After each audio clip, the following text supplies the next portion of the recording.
Questão número 13, meu querido aluno, da nosso material aí do assunto de tabela periódica, famílias e grupos e períodos. Nós temos aqui, ó, a questão da Qualy de 2025-2.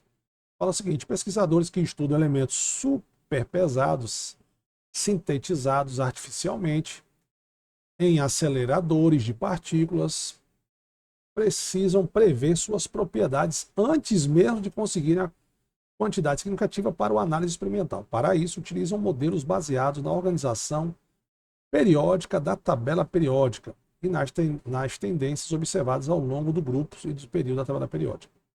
Essa abordagem permite estimar a reatividade, o estado de oxidação mais provável e até possíveis aplicações tecnológicas desses novos elementos. No geral, a organização da tabela periódica se baseia nos princípios fundamentais que influenciam diretamente as propriedades dos elementos. Sobre esses princípios, dados afirmativos. Então vamos lá.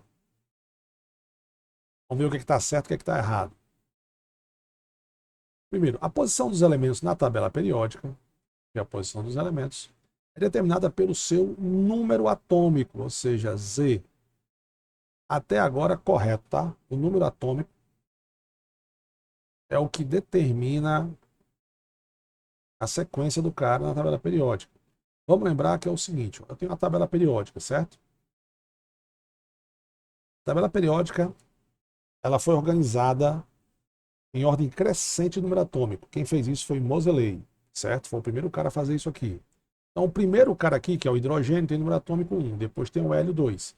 Isso para o primeiro período da tabela periódica. E o período indica quantas camadas o cara tem. Então, esse cara só tem a camada K. Aí você tem aqui o cara da número atômico 3, 4, aí pula aqui os caras da família. É, os caras da família B, né? Que aparece só a partir do outro período, do quarto período. Não tá muito bem não, porque o hidrogênio é um pouco aqui em cima, o hélio aqui, mas tudo certo. Deixa eu ver se eu consigo apagar aqui, ó, pra gente fazer uma coisinha melhor. Então é assim, ó.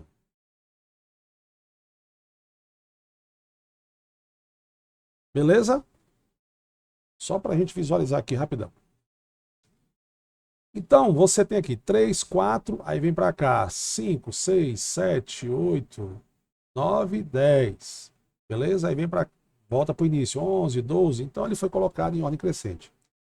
E não pelo número de massa, correto, foi pelo número atômico, garantindo que os elementos com propriedades semelhantes fiquem agrupados em colunas chamadas grupos, correto. Na horizontal, eu tenho os períodos, que indicam quantas camadas esse cara tem. Então, o cara do primeiro período tem uma camada, no segundo período, KL, no terceiro período, os seus elétrons estão distribuídos em 3 camadas, K, L e M. Bacana? E, presta atenção, mesma família, eles têm propriedades químicas e físicas semelhantes. Então, o primeiro é verdadeiro. Beleza? Tudo certo? O segundo, ele fala o seguinte: agora que eu estou vendo que agora não tem alternativa, mas no seu livro aí tem as alternativas. Bacana? Então é o seguinte: eu já comecei a aula, eu não vou fazer de novo, mas no seu livro tem alternativa e eu vou botar a alternativa aqui do lado. Ele pergunta quais são as verdadeiras: 1, 2, 2, 3, 1, 2, 3, todas. Aí a gente vai ver aqui agora. Os períodos da tabela periódica correspondem à quantidade de níveis. Quem são os níveis das camadas? K, L, M, N, O, P e Q de crocodilo. Eletrônicos ocupados pelos elétrons do elemento no estado fundamental. No estado fundamental é o estado em que prótons é igual a elétrons, tá? Sendo essa uma das características essenciais para a distribuição eletrônica. Também está verdadeiro. Então, no seu material você já vai vendo aí. Elementos que pertencem ao mesmo grupo, ou seja, antigamente se chamava família, se chama grupo, mas tem questões que se chama de família, tem questões que se chama de grupos, então grupos e famílias é a mesma coisa. Então pertence o grupo, possui a mesma configuração eletrônica na camada de valência. Quem é a última camada? Quem é a camada de valência, Sandrão? É a última camada. Então tá certo, por exemplo, todo mundo da família 5A da tabela periódica, a sua última camada termina em S2P3, a soma dá 5. 6A termina em S2P4. O N é o número quântico principal, ou seja, nem sempre o cara vai ter a última camada de valência é igualzinho. Termina em S2P3, 6A, S2, P4. Mas ele pode ter 5 níveis de energia, pode ter 4 níveis de energia, 6 níveis de energias, mas eles terminam do mesmo jeito. O que justifica a sua semelhança em comportamento químico, incluindo reatividade e formação de compostos? Porque, por exemplo, os caras da família 3A da tabela periódica, eles terminam em sua última camada termina em S2P1, certo? Beleza?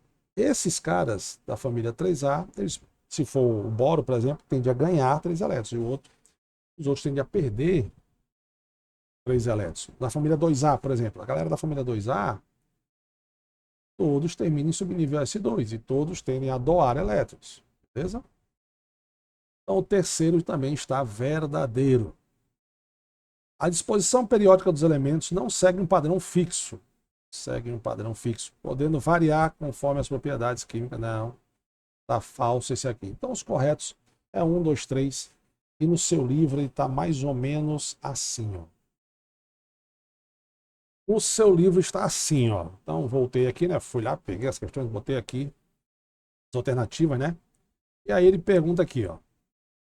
Vamos para a pergunta da questão. Verifica se estão corretas. A gente viu que a primeira está correta, a segunda, a terceira, então a quarta não está. 1, 2, 3, letra D, 2 pasitos bailante Maria. Beleza? Letra D.